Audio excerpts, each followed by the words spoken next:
But we have a real problem here because the security of Israel depends on Arab tyranny. If Mubarak goes, if King Abdullah in Jordan goes, if Bashir al-Assad goes, whatever governments replace them will be not as effective and certainly not as pro or at least neutral toward Israel. Shortly after the war, the Arab states went to Khartoum, Sudan, and announced their famous 3 no's. No recognition, no peace, and no negotiations. What was Israel supposed to do? Well, let's get to Israel then. What's the solution?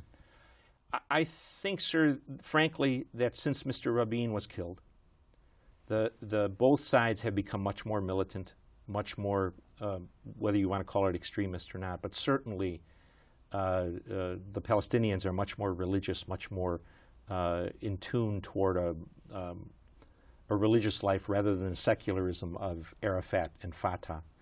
And we certainly see the popularity of a very right-wing government in Israel. So war is inevitable? I don't know if war is inevitable, but peace is not inevitable. Some sort of conflict, I believe, will continue for the foreseeable future. And it's more likely because of these revolutions? I think it is more likely for the simple reason that Israel's security in the immediate sense depended on the existence of Arab tyrannies.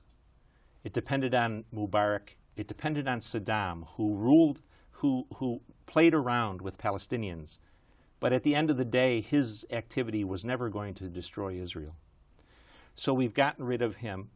We've gotten rid of Mubarak, who protected the Gaza border. So what do we have left? We have Jordan, which is probably a more tenuous, has more tenuous stability than Egypt had. If that border is opened, that's another problem for Israel. And for all the Israelis hate, and we hate the Syrians, without Assad's government there, that border on the Golan and other places would be open also. So interesting. It's a very strategically dangerous time for the Israelis. And to their credit, they were the only ones in the world who stood up and said, listen, whatever stability is in the Middle East is going to be broken by the downfall of Mubarak. Well, one thing Israel did a little more than a decade later in 1978 was to give the entire Sinai Peninsula, an area of land bigger than Israel itself and with oil, back to Egypt because Egypt, under new leadership, signed a peace agreement with Israel. So Israel gave land for the promise of peace with Egypt, and it has always been willing to do the same thing with the Palestinians. We must get out and stay out of other people's wars, especially other people's religious wars. Today, America is a major loser in the 2006 Israel-Hezbollah war, the Arab-Israeli conflict, and the economic strangling of Hamas. America is losing to the Islamists in part because of its absolute backing for Israel on issues that involve no U.S. interests. We must remove ourselves from this savage conflict after offering each side a last chance. We should decide what settlement suits U.S. interests and then call in both sides and say, 50 years of your brutal and selfish behavior is enough. Here's the deal we want. If you reject it, fine. But you are then on your own and can kill each other to your heart's content. In doing so, we must remind Americans that Israel ceased being the underdog when it acquired nuclear weapons and an unaccounted-for arsenal of other WMDs. All the Palestinians have ever had to do is recognize Israel as a Jewish state and promise to live in peace with it. But when Israel has proposed trading land for peace, as it did in 2000, when it agreed to give the Palestinians a sovereign state in more than 95% of the West Bank and all of Gaza, the Palestinian leadership rejected the offer and instead responded by sending waves of suicide terrorists into Israel. Not support Israel? Well, that would be my view.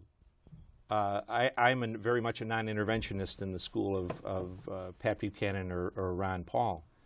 I think there are policies we can change, and policies we can change before we even look at the issue of Israel. For example, there's really nothing we can change about our policy in the Middle East until we do something about energy. As long as we and our allies need energy from the Arabian Peninsula, we have to be the defenders and protectors of tyranny, whether it's the Saudi tyranny, the Kuwaiti tyranny, or the Emirati tyranny. And as long as we do that, it's going to make our advocacy of freedom or democracy appear to be pretty pure hypocrisy. But Israel doesn't really factor into the energy equation. It does not. Our support. So would you recommend that we pull all support, don't sell any arms to Israel, no intervention at all? A pox on both of their houses, sir. America doesn't have a dog in the fight between the Palestinians and the Israelis. If either or both disappeared tomorrow, the cost of milk in the United States or employment wouldn't have any impact here at all. Right. So what do you draw from that? You pull out? You pull out if it's in your interest to do so. And you let Israel fend for itself? That's what I would do, sir, yes. Do you think it can fend for itself with... It has an unlimited or an unaccounted for arsenal of weapons of mass destruction. And I think in the long run, what we've already seen, sir, is the destruction of Israel's security.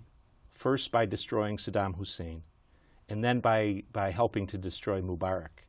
What we've done, really, is to shatter Israel's security on the east and on the west. Meanwhile, Palestinian radio, television, and school curricula remain filled with glorification of terrorists, demonization of Jews, and the daily repeated message that Israel should cease to exist. Both Israel and Saudi Arabia are much more dangerous enemies to the United States than the Iranians are. The Iranians are a third-rate military power that we could handle very easily. But, you know, the Congress is crazy for war with Iran. Listen to Senator Graham and Senator McCain and Joe Lieberman. They're owned by the Israelis. The Saudis are very influential. So when you look at these kind of things, you have to ask, who would benefit from the war?